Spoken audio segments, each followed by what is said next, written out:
Hello YouTube. Today I bring you a battle against Blueman80. This is a overused battle. I was testing out a new lead in this battle and it did better than expected, so here's your battle as I know that's what you came here for. Alright, so I am leading off with my brand new Mamoswine, and Blueman is going to lead with his Steelix. I see the Steelix, and I know I outspeed it. I figure I can go for the Earthquake and possibly KO it if it is a non-max defense Steelix, as it is a super effective move, and Mamoswine is just a beast with Earthquake. The Steelix does survive it, telling me that it is a max defense Steelix, however, it cannot take a second hit from that Earthquake. It did set up the rocks, but I'm not too worried about them with this team. They won't be dealing too much damage to me. I do go for a second Earthquake, I believe, as my opponent switches into Scyther, dodging the Earthquake and also getting in a possibly potent threat. The advantage of Scyther over Scizor is speed over power type of deal. My opponent will go for a Swords Dance while I go for Ice Shard. Because Ice Shard is super effective against Scyther and I see it will 2-hit KO. However, my opponent goes for Quick Attack, Priority versus Priority, Speed wins out, and Mamoswine takes a ton of damage from that Swords Dance Quick Attack. So that puts me at about half of my HP, and the Ice Shard takes down that Scyther, which is good for me as I do not have to worry about a priority sweeper.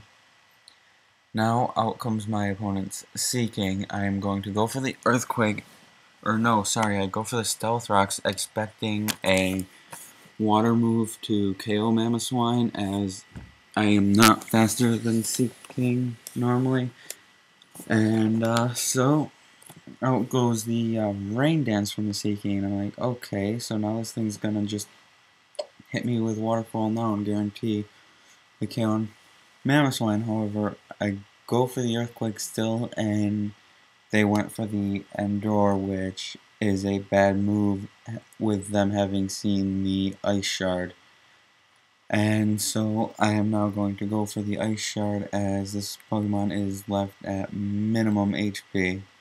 And I know an Ice Shard will KO anything at that range, resistant or not. So there goes the Ice Shard, and there goes Sweet Seeking. Now my opponent has to pick his next Pokemon to come in, which will be a it's a Magmortar, and I am going to go for a Earthquake again, hoping to outspeed, which I do.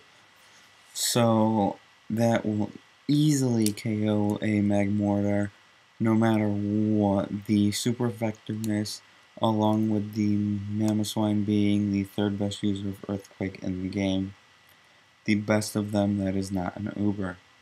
So down goes Magmortar. This Mamoswine has now KO'd 4 of my opponent's Pokemon. It has done well past its own job in this battle, as I see Steelix come out. And I'm like, okay, Steelix, let's go for Earthquake, take it out. And I'm sorry, now it's KO'd 4 of my opponent's Pokemon. And I have not seen either of the other 2 Pokemon. I do not know if either of them will be able to sweep me, or if either of them will even take out Mamoswine at this point in time. My opponent then sends out Electivire, and I'm like, alright, I figure this thing might not be faster than me because they don't normally run max speed, as they're expecting to switch into an electric move. However, it is faster than me and lands a Cross Chop, which will easily KO Mamoswine and force me into my next Pokemon. I choose my next Pokemon to be Jolteon, as it is a possible bad choice against an Electivire, seeing as they normally use an electric move, which would set that thing up to sweep my team. However, I go for the Shadow Ball. I want to see how much damage it does. I want to know about how bulky this Electivire is as it goes for the Earthquake. And Jolteon, even though this is my Focus Sash Jolteon, will not survive that as it did switch in with Stealth Rock. So that's it for the Jolteon. I did get a special attack or special defense drop, but that didn't matter as I know I'll be able to outspeed with my Weevil. So I bring it in and I do go for the Night Slash as it's my most powerful stab move, and it does have that glaring chance for the critical hit, which would be very useful in many situations. And the Electivire does go down with a no crit, so no hacks there. And out comes Heatran, at which I know I have won the game because Weevil does run low kick, which is super effective against Heatran, and because Heatran is such a heavy Pokemon, it will not be able to survive the low kick. So great game, Blueman80.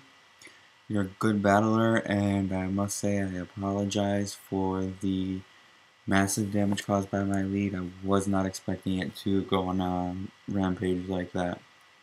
Hope to battle again sometime.